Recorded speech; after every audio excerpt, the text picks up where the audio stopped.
તો ગરમી સામે સ્પેશિયલ એક્શન પ્લાન કાળઝાળ ગરમી વચ્ચે સિવિલ હોસ્પિટલ સજ્જ છે। દર્દીઓ માટે ખાસ વ્યવસ્થા કરાઈ છે। નોન એસી બોર્ડમાં 40થી વધુ નવા કુલર અને પાણીની સુવિધા ઊભી કરાઈ છે અને સિવિલમાં 8 બેડનો સ્પેશિયલ હીટર સ્ટ્રોક વોર્ડ પણ તૈયાર કરાયો છે। ઇમરજન્સી સ્થિતિને પહોંચી વળવા તંત્ર સજ્જ છે।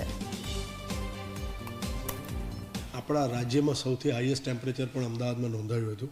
42 ઉપર તો ગરમી રહી જ રહી છે અને આવા સમયે દરેક લોકોએ સાવચેત થવાની જરૂર છે। સરકારે જે ગાઈડલાઈન આપી છે એને ફોલો કરવાની જરૂર છે।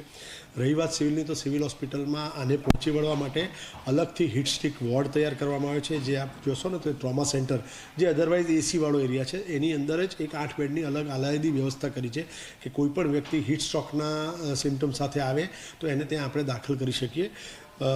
સારી વાત એ છે કે અત્યાર સુધી કોઈને એ વોર્ડમાં કોઈ એવા સિમ્ટમ સાથે દર્દીને દાખલ નથી કરવો પડ્યો, પરંતુ એની વ્યવસ્થા કરી છે। નોન એસી એરિયા છે, જેમ કે જૂની સિવિલના વોર્ડ છે ને, અહીંયા 1200 બેડમાં પણ અમુક વોર્ડ એવા છે કે જે નોન એસી છે। ત્યાં અમે હોસ્પિટલ તંત્ર તરફથી ત્યાં કુલરની વ્યવસ્થા કરી છે। વોર્ડ દીઠ 2-3 જે પ્રમાણે પેશન્ટનો લોડ રહે એ પ્રમાણે અંદાજિત અમે એમ કહીશું ને કે જૂની સિવિલમાં 24થી 28 કુલર મૂક્યા છે અને આ સાઈડ 40થી વધારે કુલર વોર્ડની અંદર મૂક્યા છે। ખાસ એમ કહેવાય ને કે ઓર્થોપેડિક વોર્ડ, ગાયનિક વોર્ડ અને પીડિયાટ્રિક વોર્ડ ઉપર ફોકસ વધારે કરી, પરંતુ એકચ્યુઅલી દરેક નોન એસી એરિયાને અમે એર કુલરથી અત્યારે કર્યા છે। 1200 બેડમાં બધા જ જે વોર્ડ છે એ એસીમાં કન્વર્ટ કરવાની પણ પ્રક્રિયા અત્યારે ચાલુ છે।